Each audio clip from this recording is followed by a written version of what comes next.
Hi, welcome to my channel Creative IT Hacks. Don't forget to hit that subscribe button and ring the bell so you never miss an update. Today we'll learn how to check spellings and grammar quickly with F7. In Microsoft Office applications, pressing the F7 key typically activates the spell check feature. After pressing F7, it appears a dialog box. It tells us about grammar and spelling mistakes, and the affected word is highlighted with gray color. Click on Change or Change All.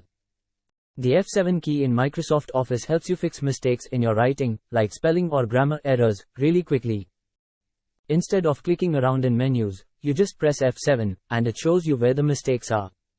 It's like having a fast and easy way to make sure your documents look and sound right.